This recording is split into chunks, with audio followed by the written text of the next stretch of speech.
Dobrodošli v prvi epizodi podcasta Okoljske zgodbe, tako smo ga poimenovali in upamo, da bo trajal čim dlje časa. Za prvi današnji pogovor pa smo izbrali vsakdanjo temo, ampak hkrati po eni strani zelo zahtevno temo, ampak tudi temo, kot sem rekla, s katero se srečujemo vsak dan. Plastika naša vsakdanja, sem si sposodila oziroma ukradla ime projekta Ekologov brez meja, zato ker je eden od mojih gostov Jaka, živijo? Živijo. Jaka Kranjc. Druga moja gostja Erika Oblak iz društva Ekokrog. Zdravo. Ki je tudi, kaj naj rečem, organizator, pobudnik kampanje Zaprimo krog, izdelovalec, izvajalec kampanje v Sloveniji. In pravzaprav ta kampanja je tudi povod za to, da danes govorimo o plastiki. Aha, kar sem pozabila, seveda, first things first, pravijo. Najprej sem predstavila gosta, zdaj moram predstaviti čez sebe. Moje ime je Karmen, prihajam pa ravno tako iz Ekokroga. Hvala, ker nas poslušate in upamo, da nam boste prisluhnili tudi v nadaljevanju, pa potem pravijo, če bo kdaj še v kakšnem naslednjem podcastu. Zdaj pa k plastiki. Jaka, vas Ekologe brez meja bolj poznamo na področju delovanja, preprečevanja, nastajanja, ravnanja z odpadki in tako naprej. Zato bi mogoče za začetek tebe vprašala. Plastika je en tak ogromen problem postala. Onesnaženje s plastiko, vpliv na zdravje, vpliv na okolje, celoten življenjski cikel plastike, problemi, ki jih vidimo in problemi, ki jih v bistvu tudi ne vidimo. Zanima me, če lahko na kratko, recimo, če je to sploh možno, izpostaviš, kaj so temeljni problemi na področju onesnaženja s plastiko. Potem bi pa morda rekli še nekaj o temi, ki je v začetku novembra zelo aktualna, to je podnebje in plastika, ki sta tudi povezana, oziroma podnebne spremembe in plastika. Jaka, prosim. Na kratko, torej vse o plastiki. Ja, mogoče bi začel, da en glavnih problemov je to, da je plastika povsod, ker je del in vsakdanjih izdelkov in bolj dolgotrajnih in je v zelo različnih oblikah. Tudi plastika ni tako kot mogoče kovina ali pa les, ker imamo zelo omejen nabor znanih materialov, ampak gre za družino materialov, ki so zelo raznoliki, vedno nove dobivamo, ocenjuje se, da je registriranih plastik več 10,000 različnih teh polimerov, ki se uporabljajo, in potem je tudi izziv, kako to uravnavati, upravljati, da bi bilo manj škode, ne? Ker, naprimer, zelo znan je primer, mogoče ravno pri pitju iz plastenk. Plastenke vsebujejo lahko bisfenole, ki so mehčalci za plastiko, dodatki, in ko smo ugotovili, da škodujejo predvsem otroškemu zdravju, smo prepovedali en bisfenol, tako se je uporabljal. In namesto tega uporabljamo enega drugega, ki pa ni reguliran. Tako da v resnici nismo rešili nič, samo zamenjali smo en problem z drugim, pri tem, da je ta drugi dodatek bisfenol S še bolj obstojen v naravi. Tako da plastiko nažalost res najdemo povsod v obliki materijala, torej najdeli smo jo v Marijanskem jarku, na najglobji točki sveta naravni, v Himalaji, na ledenikih, kjer človek še ni stopil, da bi mi vedeli, najdemo depozite mikroplastike iz zraka, v ljudeh smo jih najdeli, v živaleh, v rastlinah, plastika pride povsod. Ko enkrat razpade na neko mikro-nanoraven, je pač prah neviden in se ga ne moreš obvarovati. Torej, ta kompleksnost plastike je tista, ki pravzaprav zgleda tako za laika nekako kar strašljiva, ne? Ampak ne bomo govorili o strašenju, govorili bomo o rešitvah. Pa bi vseeno še vprašala Eriko, prej sem rekla plastika in podnebne spremembe, namreč plastika ne pride kar iz zraka, nekje nastane in nekje jo je treba potem tudi uničiti, ko postane odpadna. Torej, govorimo o celotnem življenjskem ciklu nekega plastičnega izdelka. Lahko na kratko pojasniš nam, kaj to pomeni življenjski cikel, recimo plastenke. Ja, v bistvu življenjski cikel je tako kot življenje človeka od zibke do groba, s tem, da tukaj govorimo o konkretno recimo pri plastiki o plastičnih materialih. Nekje 99% se ocenjuje, da še vedno plastika prihaja iz fosilnih virov, se pravi nafte, premoga oziroma zemeljskega plina. In tukaj je tudi prva točka povezave z pač podnebnimi spremembami.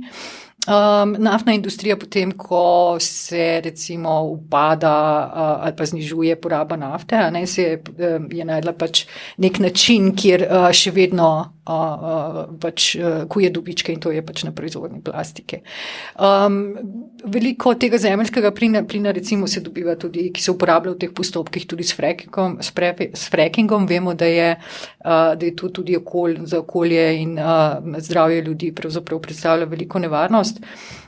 Potem v sami proizvodnji, seveda, in tudi potem, ko postane odpadek, nedavno tega je Greenpeace objavil eno raziskavo, da tudi plastika, ki razpada v okolju, pravzaprav je vir toplogrednih plinov.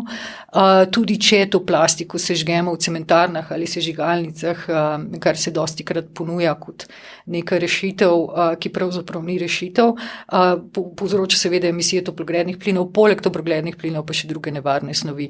Se pravi, da lahko rečemo, da plastika pravzaprav od zibke do groba, od začetka do konca pravzaprav vpliva tudi na podnebne spremembe, prispeva k podnebnim spremembam, po drugi strani pa še ustvarja kup problemov in težav, o katerih je tudi Jaka prej nekaj povedal. Je pa res, da verjetno velja poudariti, da govorimo predvsem o tej, jaz bom temu rekla spet laično, visoko potrošni plastiki. Ne govorimo o nekih visokotehnoloških rešitvah, recimo v medicini, kjer seveda plastika več kot dobrodošel material za kakšno rešitev. Ja, tudi največje količine v bistvu pravzaprav prihajajo te odpadne plastike iz izdelkov, ki so za enkratno uporabo. Se pravi, da nek izdelek oziroma embalaža je bila narejena, se uporablja nekaj minut, nekaj minut do 20 minut po ure ali kakorkoli, potem pa se odvrže. Težava plastike je tudi v tem, da je dejansko, tako kot si rekla, zelo v bistvu kvaliteten material, ravno zaradi tega, ker je tako trpežen. To je pa tudi seveda na drugi strani, bi rekla, prekletstvo plastike, ker ko pride enkrat v naravo oziroma je zelo obstojna in se ne moremo kar enostavno znebiti. S plastiko se srečujemo kot potrošniki vsak dan in ko sem gledala film The Story of Plastics, mislim, da je naslov, to daljšo verzijo, je tam eden od nastopajočih iz reciklirnega centra v Ameriki dejal, you cannot recycle out of this, in je zadaj pokazal za sabo ta ogromen kup plastike. To mi je v bistvu tudi meni potem razjasnil, da se izrecikliralo ven iz plastike ne bo. Je pa dejstvo, da tisto, kar pa lahko zrecikliramo, bi veljalo zreciklirati. In zato bi danes večji del tega našega pogovora, torej kot sem že rekla, namenili rešitvam. Kakšni bi torej morali biti načini reševanja težav s plastiko? Jaka? Ja, po eni strani sistematični, ker če vemo, da je plastika od najmanjše možne oblike do velikih količin ali pa velikih nekih manifestacij, če tako rečem, potem seveda moramo reševati na vseh teh nivojih, potem vsa ta dimenzija, da so različni materiali. Tako da, če bi mogel eno merilo izbrati, bi rekel, imamo v Evropi uveljavljeno hierarhijo ravnanja z odpadki, imamo to idejo, da moramo izdelek spremljati ne samo od zibke do groba, ampak od zibke do zibke in upoštevati ta načela, da imamo najrajši take izdelke, ki ne nastanejo na odpadki ali pa čim dlje se upirajo temu, da bi nastali odpadki, da nastanejo iz tega dobri odpadki, če rečem, da niso škodljivi, da imajo čim manjšo... Kaj so to dobri odpadki, če te lahko prekinem? Ravno to, da je čim manjša vsebnost nevarnih snovi, da jih dejansko lahko recikliramo, da jih lahko recikliramo večkrat, da mogoče izdelek še preden gre v stopnjo ločenega zbiranja pa reciklaže, da ga lahko popravimo, dopolnimo, mogoče modularno samo zamenjamo kakšen del, lažje popravimo, torej čim več truda moramo vložiti to, da podaljšujemo življenjske dobe izdelkov, torej to se tiče tudi plastične embalaže, raznih teh folij, vrečk, nekih izdelkov, ki jih na koncu pobiramo po naših plažah, kot nekih večjih zadev, kot so mogoče tudi termoplasti, te bolj trajne plastike v avtomobilih, v gradbeništvu, ki so pa pač imajo daljše življenjske dobe, so količine primerjalno mogoče manjše, ampak so pa vseeno dosti bolj homogeni materiali, pa je lažje z njimi ravnati potem kot odpadki. Tudi manj so onesnaženi lahko, Tako da je predvsem to sledenje hierarhiji ravnanja z odpadkom, ker to krožno razmišljanje, da v resnici, če smo mi pogovarjali samo o ločenem zbiranju pa recikliranju, res je pomembno recikliranje in ločeno zbiranje, ampak na ta način nikoli ne bomo rešili problema, ker na trg še vedno prihajajo za nič izdelki, ki jih noben noče, ki nimajo vrednosti kot sekundarna surovina. In dokler tega ne rešimo, ne bomo nič dosegli. Zato je ta hierarhija ravnanja z odpadki, ta poudarek na tem, da spreminjamo zasnovo izdelkov zato, da bodo bolj trajnostni v osnovi, da bo na koncu potrošnja teh izdelkov nižja, zato ker ne bo potrebe, da bo na koncu odpadkov manj, da bomo imeli s temi odpadki manj dela, da bo s temi odpadki, kako bi rekel, iz procesov bo manj odpadkov, manj emisij v zrak, v tla, v nas. Tako da moramo se lotiti problema pri glavi odkače, ne pri repu. Ne? In industrija pa rada poudarja, ja, bomo mi recikliranje, bomo podpirali tovarne za recikliranje, vi morate ločeno zbirati, ali pa v primeru Slovenije, kjer že odlično ločeno zbiranje, nam pol težijo, da preveč dobro ločeno zbiranje, da bi mogli metati plastiko v mešane odpadke, ne? Zato, ker se noče ukvarjati s to plastiko, ki jim ni všeč, ki nima vrednosti, ne? Čeprav, mislim, se bomo o tem še kasneje govorili, o podaljšanju odgovornosti, ampak tle odgovornost za to rešitev zagotovo ni na potrošniku. Nosimo del odgovornosti, ampak odločevalci, proizvajalci, čisto enaka teža, tako kot če ne pri še večja. vseh rešitvah, ki so, sistemske rešitve so potrebne. Mogoče, če vprosti, če lahko še jaz dodam, v bistvu, tako gre Jaka rekel, pravzaprav plastika je ena taka zadeva, sploh embalaža, ne, kjer pravzaprav v bistvu radi rečemo doskrat, da povpraševanje kreira ponudbo, tukaj je ravno obratno, ne, pravzaprav. Mi kot potrošniki se ne odločamo, kaj bo zavito v plastiko in kakšno plastiko, ampak dobimo zavito v plastiko in to je to. Se pravi, tukaj na tej strani pri plastiki to ne drži, ampak ponudba je tista, ki generira porabo plastike. Ne? Se pravi, za ponudbo so pa odgovorni proizvajalci. In tudi zato, če te lahko samo prekinem, sem se spomnila spet na ta film, ne, kjer so podatki o tem, da recimo te velika podjetja potem plačujejo in sponzorirajo in donirajo za čistilne akcije plastike, ne vem, zdaj na pamet govorim, $10 milijonov, na drugi strani za nov petrokemični obrat za izdelovanje plastičnih izdelkov, spet na pamet $300,000, ampak razmerja mislim, da sem kar zadela. Ne? V bistvu je na eni strani, bom rekla, te sponzoriranja raznih akcij in ne vem, osveščanja in tako naprej je tipičen prijem onesnaževalcev, vemo to tudi iz drugih področij, ne samo iz področja plastike, očitno so plastičari to v redu posvojili, ampak v bistvu, kjer pa se mi zdi, da se vendarle premika je na ravni Evropske unije, kar je super, zato ker pač Evropa je velik trg in spreminja zakonodajo. V zadnjih nekaj letih se je ta zakonodaja spremenila, tudi za plastične, recimo za plastiko, predvsem za plastične izdelke za enkratno uporabo.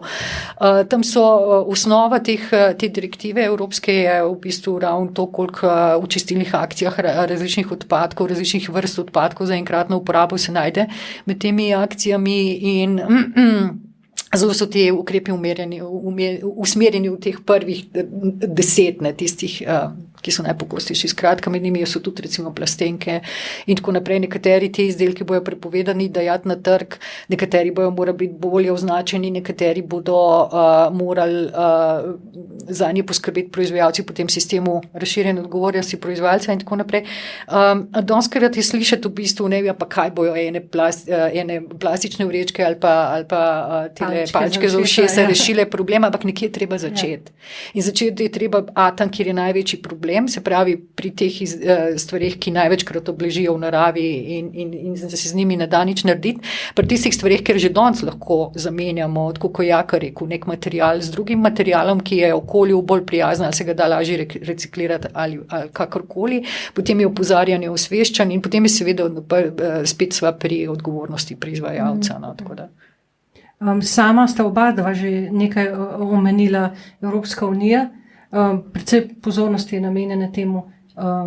Se da na kratko sploh opisati, kakšni so cilji, pa ne samo na področju, o katerem bomo potem govorili o recikliranju, ampak na splošno. na področju plastike? Na področju plastike v bistvu je najbolj bistveno to, da se za plastično embalažo, to je uredba o odpadkih, v tem govori, da je treba cilje se v bistvu povečala. Do zdaj je veljal cilj 22,5% obveznega recikliranja, zdaj je ta delež 55% do leta 2030. Včasih si mislimo takole, ker rečemo, danes smo 21, 2030 je še daleč, ampak ni. Preden se nek sistem spremeni in tako naprej, da da rezultate, 10 let pravzaprav malo in mora že danes začeti s temi stvarmi. Potem je v bistvu ta preomenjena direktiva, ki ureja te plastične odpadke za enkratno uporabo, je dosti bolj specifična, recimo nekateri so sploh prepovedani, preomenjene palčke za ušesa, pa še neke druge stvari, pa recimo pri plastenkah konkretno je tudi postavljen cilj, da je treba do leta 2030 90% vločenega zbrati. Plastenk pa 30%, v novih plastenkah mora biti 30% reciklata. Zdaj, če vzamemo teh... Reciklat pomeni že uporabljen, recikliran material. Recikliran material, tako je. Ja. In pri plastenki je čudovito to, da se da 1 in 1 pri plastenkah, 1. Če so čisto ločene zbrane plastenke, potem lahko plastenke naredite novo. Plastenko, kar je pri plastiki, ni tako pogosto, pogosto je še tako imenovano downcycling, se pravi, da po recikliranju dobite material nižje kvalitete. Pri plastenki pa temu ni tako. Plastenka gre v plastenko. Tudi prednost tega, da imaš plastenko, je plastenka, material, ta PET je že sam po sebi narejen na ta način, da je primeren za hrambo živila. Tako da, če imamo ločeno zbrano samo to vrstno plastiko, ki je primerna za hrambo živila, potem z recikliranjem ni težav. Ker PET je tudi v poliestru, v naših oblačilih, ampak če bi mešali ko mešamo te snovne tokove, je treba potem na novo je teže preverjati pa zagotavljati tako kakovost, da bo primerna za človeški konzum. Ja, za hrano in pijačo. Ampak če dodam še nekaj na področju zakonodaje evropske, se mi zdi mogoče skoraj še bolj pomembno pa to, da v bistvu Evropa je šele začela svoj pohod proti plastiki. Je tudi si zadala plastično strategijo, je sprejela, v kateri je med drugim dala tudi cilj do leta 2030, da bi mogla biti vsa plastična embalaža primerna za recikliranje ali pa ponovno uporabo. To pomeni, poleg tega cilja 55%, ki je res tak, kako bi rekel, pragmatičen pa za naše inženirje, je ta cilj, da mora biti vse primerno za recikliranje, ponovno uporabo se pa res tiče bolj tega vrha hierarhije ravnanja. Zasnove boljše preprečevanja, ker se vrnemo spet na isto. Mi lahko iste produkte delamo in gradimo tovarne za recikliranje, izboljšujemo ločeno zbiranje, ampak dokler bojo izdelki za nič, nam to ne bo nič pomagalo, ker bo vedno 60, 50, 40% enega ostanka, s katerim noben bo hotel imeti nobenega opravka in potem bojo hotel to kurati in se hvaliti, kako plastično gorivo pa okolju prijazno in sploh ni oglično intenzivno, čarobno nekako, čeprav, ne vem, če bi, iz tistega zemljskega plina, če bi ga direkt skuril, bi bilo manj izpustov, kot pa nek sekundarni proizvod, ampak spet druga tema. Ko govoriš o tej zasnovi, ne govoriš o tej, zdaj čedalje bolj popularnem izrazu ekodizajn, ne? Ja, delno je ekodizajn, tako da mogoče v prihodnosti lahko pričakujemo tudi ekodizajn kriterije za embalažo, ker trenutno jih imamo za belo tehniko, pa zdaj se pripravljajo še za mobilne telefone, tako da je precej enih plastičnih izdelkov že po svoje, ampak mogoče tudi za embalažo. Zdaj bo tudi revizija te direktive o embalaži prihaja, pa bojo minimalne zahteve glede označevanja, tako da mogoče bo malo pomagal pri tem zelenem zavajanju, ki ga vidimo, pa tej zmedi z bioplastiko, kar je tudi čisto ločen košara problemov. Tako da veliko se dogaja. Vsaka komisija, ki se je v zadnjih letih menjala, je imela svoje načrte dodatne, tako da se samo stopnjuje tudi zakonodajni pritisk. Tako da Evropa se je res odločila sistematično tega lotiti in zdaj, če bomo mi v Sloveniji zaostajali, bomo imeli samo težave s tem. Na Slovenijo bomo prišli, samo Erika, ti si še. Ja, mogoče samo to dodam, to, kar si rekel, v bistvu do zdaj se je lahko res dogajalo tako, da so države poročale reciklirane količine skoraj da enako tiste, ki so ločeno zbrane. Se pravi, tudi tiste, ki so šle v alternativna goriva za sežig in tako naprej. Zdaj bo poleg teh 22 na skok na 55, v bistvu bo še večji razkorak zaradi tega, ker bojo lahko kot reciklirane seveda štele samo tiste količine plastike, ki so v resnici šle v recikliranje. To se nam zdi samo po sebi umevno, ampak ni bilo do zdaj tako. Se pravi, bo ta razkorak še večji. Ne? Se pravi, bo treba res maksimalne napore vložiti v to, da se ali na eni strani znižajo količine, a ne, preko ekodizajna, preko drugačnih zasnov, pa da se dejansko stvari reciklirajo. Ne bo več obvoza, vsaj ne tako enostavnih, kot so bili do zdaj. Ja, ker tudi zdaj po Evropi nijo najbolj primerljivih podatkov, ker mislim, so bili prej 3 metode dovoljene za računanje, zdaj bo pa končno ena, pa počas bomo dobili te podatke, ampak sem jih pogledal danes, kaj smo poročali Evropski uniji za leto 2019, zadnje podatke, in v bistvu smo poročali za plastično embalažo 50% recikliranja, kar je zelo visoko. Razdeljeno je tako, da je približno polovico tega v Sloveniji, polovico drugje, ampak seveda, če pogledaš celotno vrstico, vse podatke, gotoviš, tam je še slaba tretjina energetske izrabe, potem je pa luknja, podatki manjkajo, za četrt recimo. Podatki niso popolni.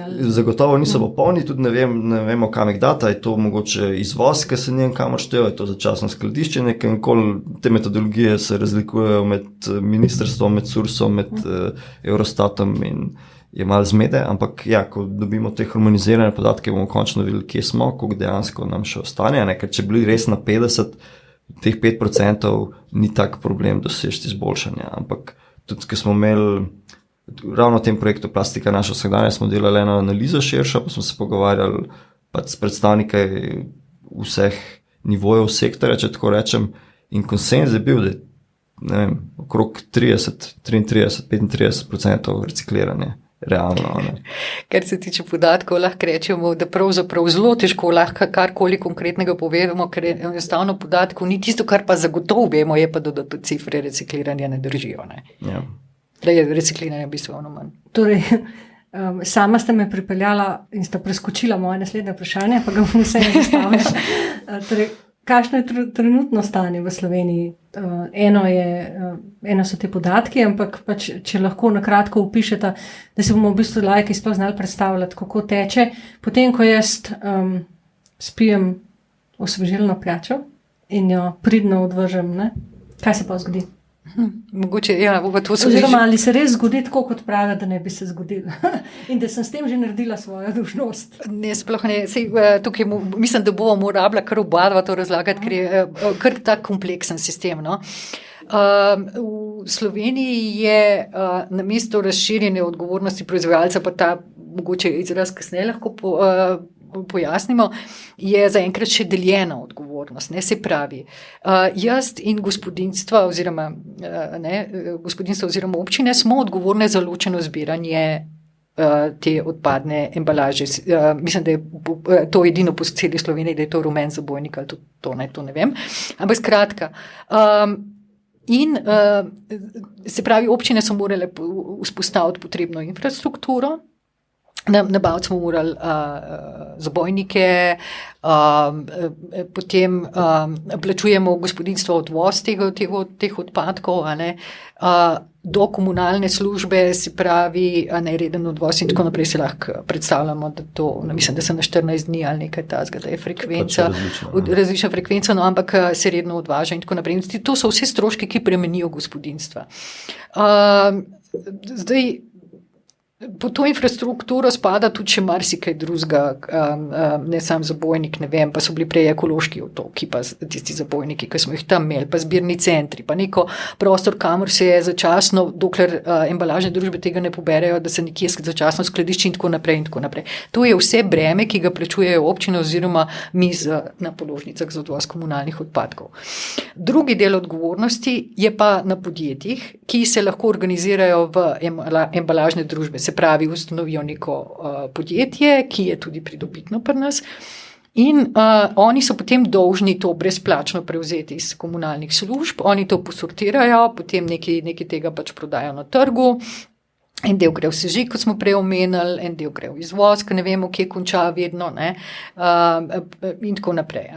Ta del pa se pokriva preko embalažnine, se pravi, proizvajalec ne bi za vsako kos embalaže, ki ga da na trg, tudi nekaj prispeval temu podjetju, da to za njega naredi. Težava je v tem, da je ta del, ki ga plačujemo mi, finančno intenzivnejši oziroma stane več kot ta drugi del. In ta prvi del plačujemo pravzaprav mi, a ne ta drugi del pa proizvajalci. To je taka rešitev, ker je v Sloveniji bila, tudi ni prav pogosta v Evropski uniji, nismo edini. Drugi so recimo lahko tudi komunalne službe prodajale materijale, ki so jih ločeno zbrali ali kakorkoli, ampak ne, v Sloveniji je ta delitev. Zdaj pa v bistvu Evropska unija je tudi tukaj se odločila malo več reda oziroma poenotiti po celi uniji in je dala minimalne pogoje, tako imenovane razširjene odgovornosti proizvajalca, zato je razširjena, ker je razširjena zdaj tudi na ta del, ko njihova embalaža postane odpadek. Se pravi, zdaj bojo pa oni odgovorni za celo tole pot od, ko si rekla, daš ti v zabojnik, bojo morali oni zorganizirati, bojo morali oni to financirati do tega, do recikliranja oziroma drugih načinov predelave. To je že ena taka velik korak oziroma premik, ki je bil zdaj narejen tudi z EU, mogoče še kakšno doda. Jaz bi mogoče za poslušalce ta bolj fizični vidik sam ponovil. Torej, jaz vržem v koš, komunala to pobere in potem mora brezplačno oddati naprej. Ona ima sicer tudi delno korist od tega, ker brezplačno odda, ker se njej treba s tem ukvarjati, ni treba skladiščiti, ni treba rihtati nadaljnjih postopkov, potem pa ta shema, ta družba, kdorkoli prevzame, poskrbi, da gre v nadaljnjo predelavo in bo ve, kaj se s tem zgodi. Tako da pot je bolj zapletena, kot se zdi. Tudi z tega vidika je smešno, da so včasih ljudje jezni na komunalo, da mi tle ločujemo embalažo ločeno, pa oni služijo na ta način, oni morajo vse dati naprej brezplačno. Ampak tudi to mogoče glede stroškov. Take težave smo imeli v Sloveniji, da smo potem ocenjevali spet, koliko pa dejansko pokrijejo proizvajalci prek razširjene odgovornosti stroškov ravnanja z odpadki. Čeprav imamo ta deljen sistem, in tudi tam je bila ocena, da je približno samo tretjina pokrita, zato so začeli kopičenja in to, kar je Erika prej rekla, da je nesorazmerne, ne? Ni 50-50. Ne, to je že, eno je že to, ampak tudi kar so oni vplačevali v ta svoj del, ki ni 50-50, ni bil zadosten. Zato, ker imamo pač slabe evidence za dajanje na trg, napram količini odpadkov, ki nastaja, in potem so še iztožili, da v bistvu mora odpadna embalaža enako tehtati kot tista, ki da na trg. Torej, če tako rečem, če jaz vržem stran eno embalažo jogurta, bo enako težka, kot je bila v tovarni. Ni noben košček jogurta, ki se je strdil gor, ali pa ena mravlja, ki se je gor zataknila vmes, tisto ne šteje. Njihova teza je bila, da jogurtov lonček enako tehta in bomo mi za enako težo odpadkov prevzeli. Čeprav vemo, da se skozi proces ločenega zbiranja, uporabe nastajajo nečistoče in na ta način se masa, se teža poveča. In to je bil tudi del razlogov, zakaj je šlo vse v maloro kasneje.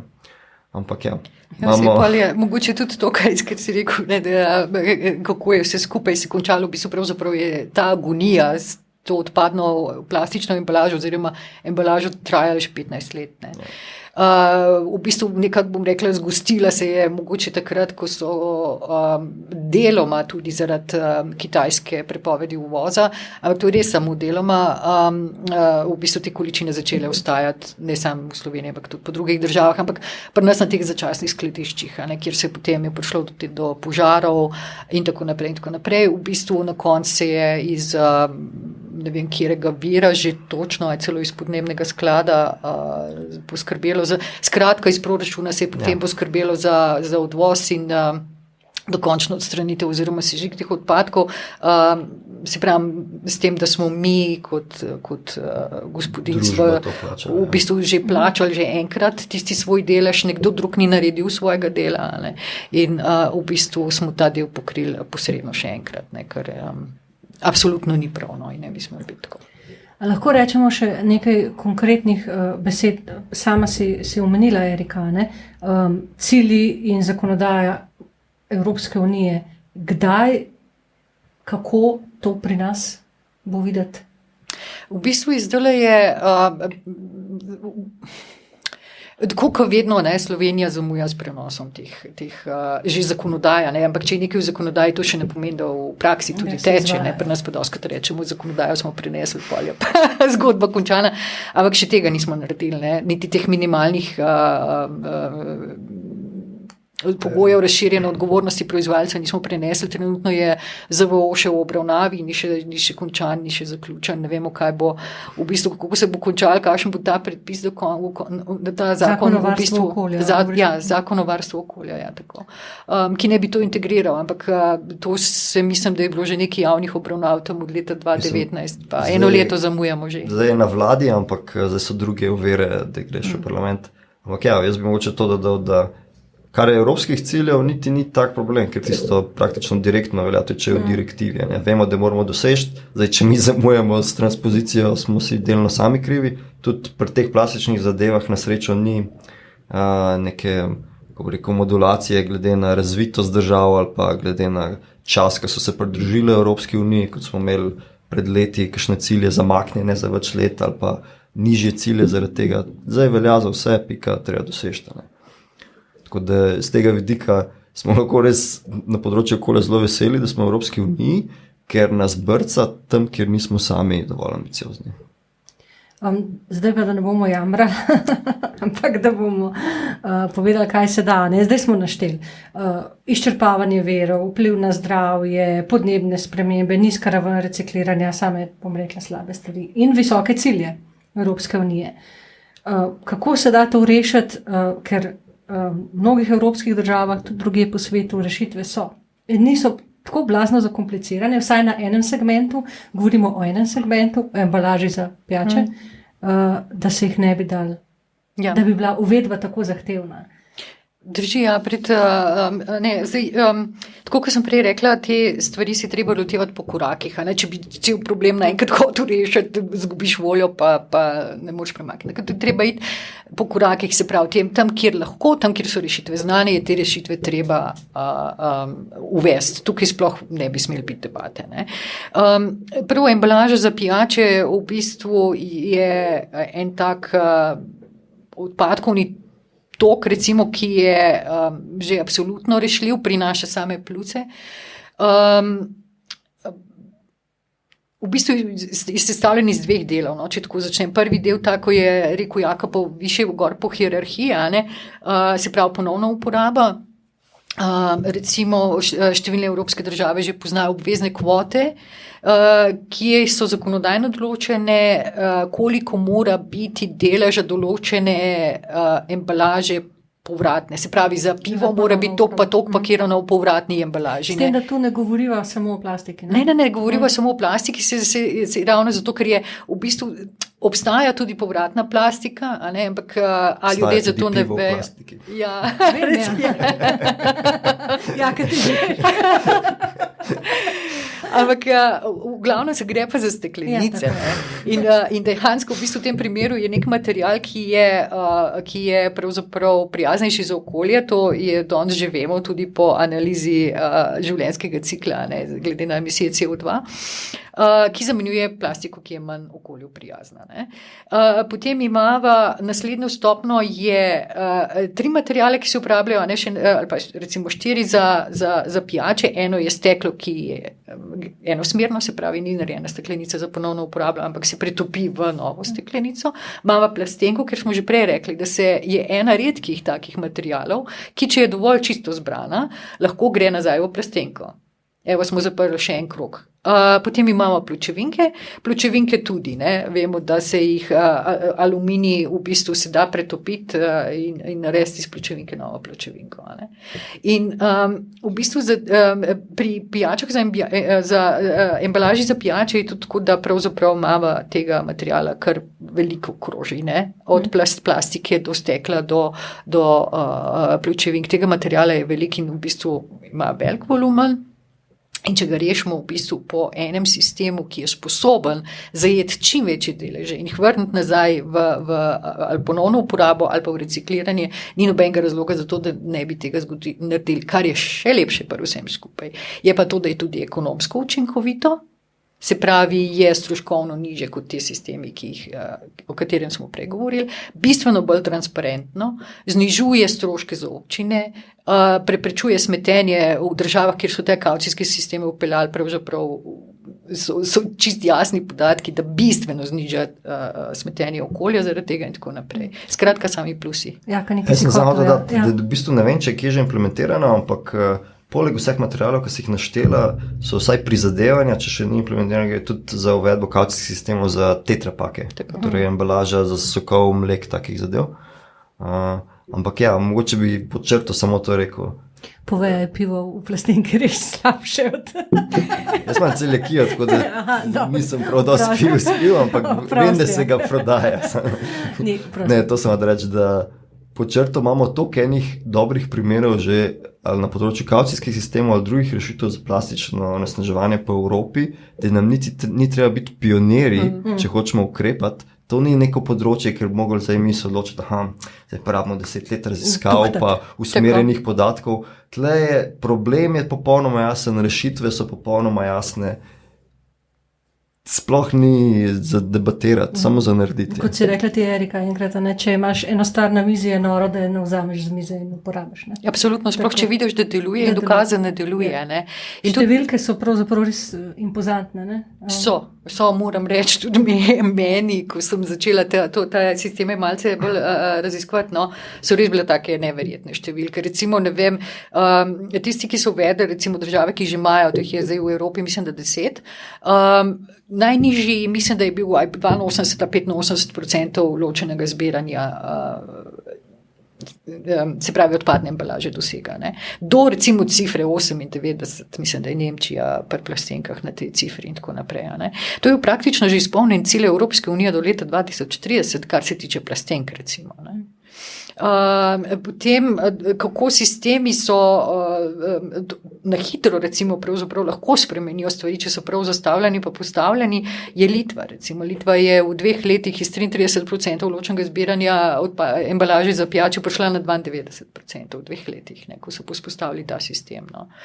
Tako da te cifre so res tako, bom rekla, impresivne in kot sem rekla prej, ni skoraj praktično razloga, zakaj se tega ne bi lotili. V bistvu smo kar prešli, ne da bi točno razložili, o čem zdaj govorimo. Ne? Govorimo o kavcijskem sistemu za zbiranje odpadnih plastenk, pločevink in steklenic. Tako.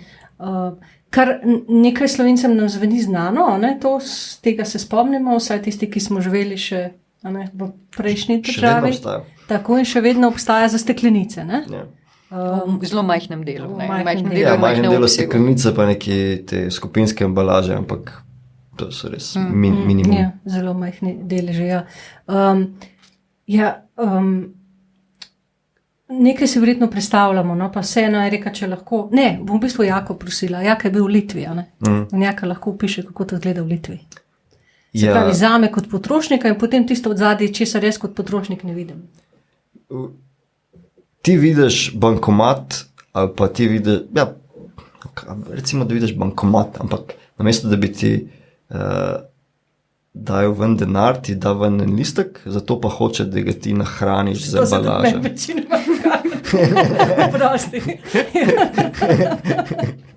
Ja, resno. Tako da ker je res sledljivost na individualni embalaži. Vsak kos, ki ga ti ustaviš v ta avtomat, 90% vseh količin zberejo prek teh avtomatov. Drugače v vseh imajo tudi bolj peš, bom rekel, način, ki v vrečkah zbirajo. Poskenira in če prepozna šifro, ta proizvajalec je del našega sistema, ta embalaža je del sistema, sprejme, če ne ti zavrne. Tako da na ta način tudi preprečujejo glavne te zlorabe. Govoriš o črtni kodi, ki je za vsako embalažo, angliški izraz pravi unika, ne vem kakšno. Unikatni so. Unikatne, tako. Ker vemo, da nekatere države so imele pri uvajanju 10-20 let nazaj težave ravno z goljfijami. Se je bolj splačalo v Bolgariji delati nove plastenke, jih peljati na Hrvaško in jih dajati v aparate, ker niso imeli dovolj dobre zaščite. Ne. Tako da tle je to rešeno. Tudi operater je rekel, da v bistvu z nekimi krajami ali pa neko poneverbo nimajo dosti izkušenj, da je dosti neke drobnerije, ne vem, kaj se kakšna molorija odloči ponarediti QR kode ali pa, ne mislim te črtne kode ali pa jih večkrat uporabiti, ampak to so taki drobiži, če pomisliš, da na desetine milijonov na leto zberejo, tako da jih niti ne skrbi. In to je to, kar ti vidiš. Ti daš noter, ti sprejme in dobiš nazaj pildek, ki ga lahko vnočeš v trgovini za gotovino ali kot popust pri nakupu, lahko se pa celo odločiš, da doniraš to protivrednost humanitarnim organizacijam. Tako da to je vse, kar ti vidiš. Kaj je pa odzadaj, je pa drug del sistema. Ne? Odzadaj se delno avtomatsko sortirajo te materiali, steklenice sem, plastenke sem, kovine sem, povratne steklenke grejo čez cel sistem, se ne avtomatsko popredalčkajo, odzadaj dobesedno tako zgleda mašina, sami predali, in potem tisto pa na roke zlagajo nazaj v te, ne vem, ne six-packe, te večje škatle za pivo pa podobne zadeve. Gajbice. Gajbice, ja. In to proizvajalci potem sami prevzemajo in to ni nek strošek z vidika okolja ali pa njih, da bi rekel, zdaj neke dodatne vožnje, ampak dobesedno povratna logistika. Ko oni pripeljajo nove zaloge, odpeljajo prazne steklenice. Tako da je tudi optimalno z vidika prevoza, ker kamion ni nikoli prazen. In potem, kar je teh ločenih zadev, dodatno pregledajo, preštejejo, ampak večina tega dela imajo samo s temi 10%, kar zberejo po vaseh, ker nimajo teh avtomatov, ker se ni splačalo tega delati. Tam, kjer je avtomatsko vejo, koliko je materijala, kater material je optično bil sortiran, ga lahko res samo še stisnejo pa pošljajo naprej v recikliranje. Tako da mislim, mogoče tudi trivialen sistem je z vidika tehnologije. Tako je. Je pa tudi v bistvu treba mogoče še reči, to je zdaj ta sistem, kjer pa velikih trgovcih, kjer imajo dosti prostora, recimo, da te bankomate lahko postavijo.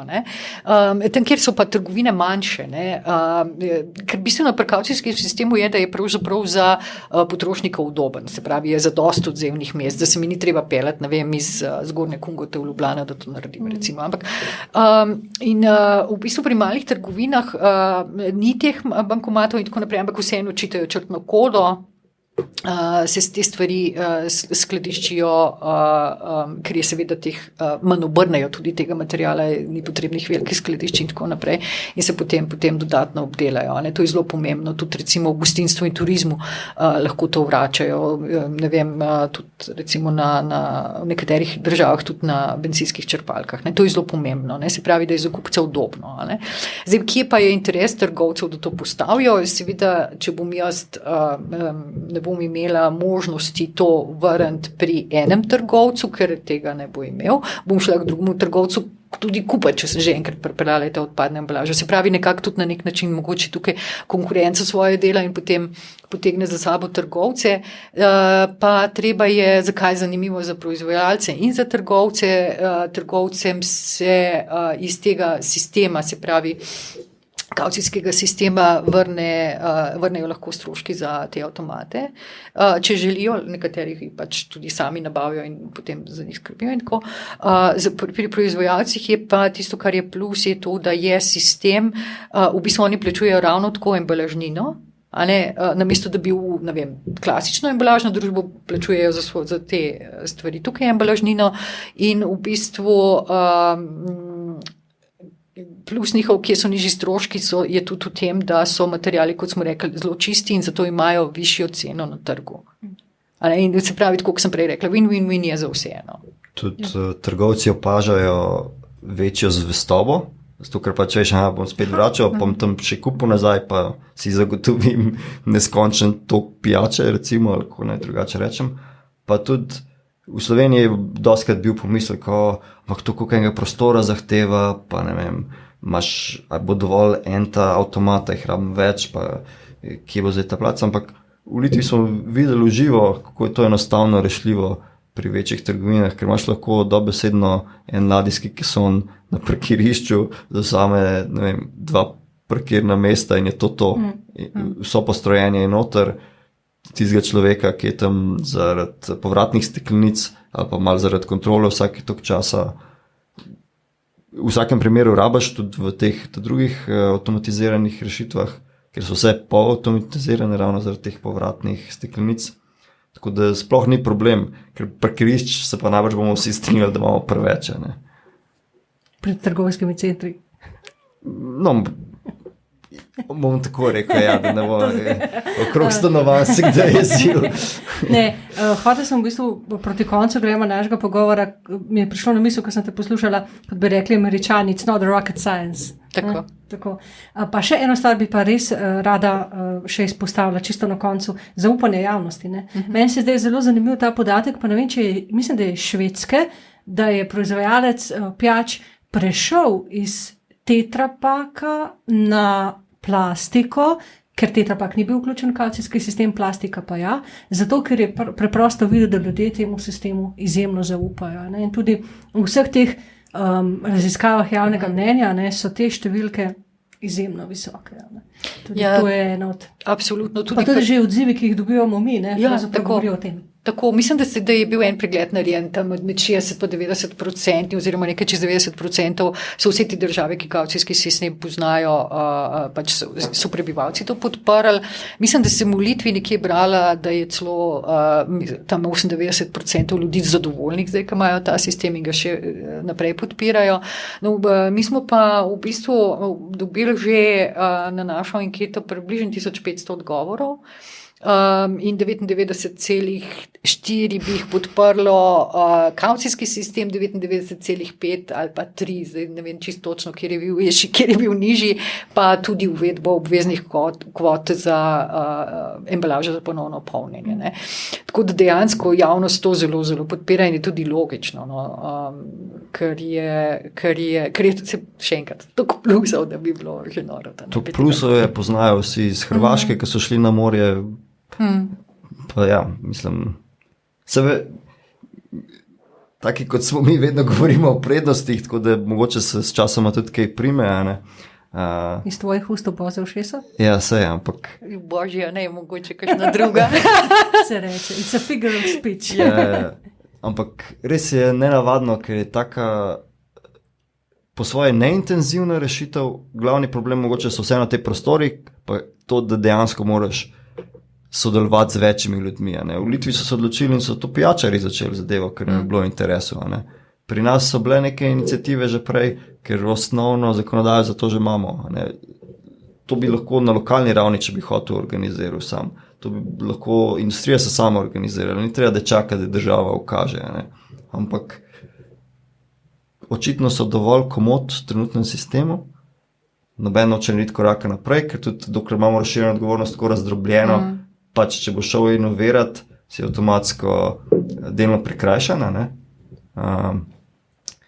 Ampak ja, zdaj, ko prihaja ta reforma, ko bo to dosti bolj sistematizirano, ko se bo mogli oni tudi ukvarjati s preprečevanjem, z ozaveščanjem, s preprečevanjem smetenja, plačevanjem tem stroškov, bo tudi njim bolj v interesu, da imamo dobre sisteme za zbiranje. Ker zdaj pač imamo tak sistem in vsi se ustrašijo, pa te začetni stroški.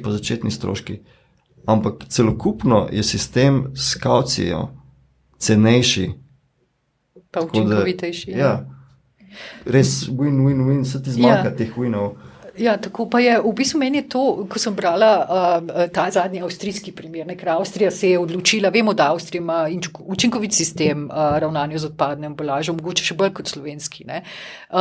In so se vendarle odločili, da bojo vseeno šli v te kavcije in mislim, da je 14 dni, 3 tedne nazaj vlada sprejela, da bo to odločitev in skratka, tam je ministrstvo naročilo analizo, ne vem, enih 4 možnosti, ne vem, tak sistem obstoječi, pa sta izboljšava, pa sto dopolnitve in tako naprej. 4. je bil kavcijski sistem. In je totalno jasno padlo ven, da pravzaprav je ekonomsko, okoljsko in v vseh pogledih najbolj sprejemljiv kavcijski sistem. Tudi za doseganje ciljev EU, no, med drugim.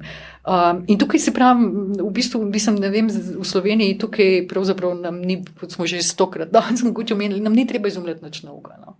Samo pogledamo, kaj so ugotovili Avstrijci, kaj so ugotovili Danci, kaj so ugotovili v Litvi in tako naprej. Zadevo, zakonodajo, pogledamo, kaj je treba spremeniti, to sprejmemo in rečemo od leta, ne vem, 1.1.23 bo Slovenija začela uporabljati kavcijski sistem in to je to. Ja, torej, rabimo neki politične volje, to mislim, da je ključno, pa mogoče tiste en ščepec poguma, kakor je potrebnega za vsako spremembo. Ampak to je res ena od bolj varnih možnih na tem področju plastičnega onesnaževanja, ki je precej široko, države se ga različno lotevajo in imamo odlične primere iz držav, ki jih ne bi pričakovali. Romunije, na primer, imajo za vsako leto 5% višji delež zahteve glede povratne embalaže dane na trg, kar je na evropski ravni fenomenalna rešitev, ne.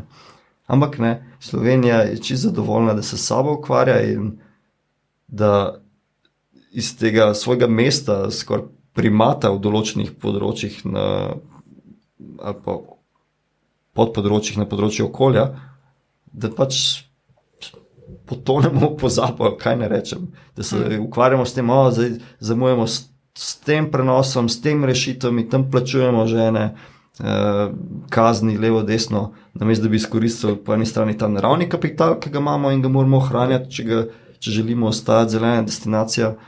Po drugi strani pa to, da vemo, da zmoremo mi veliko na tem področju, ker imamo pa druge primere dobrih praks. Ne vem, biološke odpadke zbiramo že več kot 10 let, Evropa se šele odločila za to. Ne? V Ljubljani že od leta 2006. Ne? Tako da znamo, zmoremo in res samo malo manjka, da se ta let prebujemo. Mislim, da ni kaj dodati. Aj kaj dodate, vi kaj še? Mogoče tudi ne. Ne, ker bi bilo, mislim, da bi mogli v vsakem takem malem sklopu tega bi lahko eno oddajo posneli. No, tako da zdaj, če smo pred koncem, ne bi odpirala za prvo nove. epizodo pa dovolj, Jaka se je tako izkazal in je tako lepo zaključil, da meni ni treba. Hvala. Erika Oblak in Jaka Kranjc, hvala, ker ste bila moja gosta. Jaz sem pa Karmen. Hvala za poslušanje, pa se slišimo naslednjič. Pozdravljam. Hvala.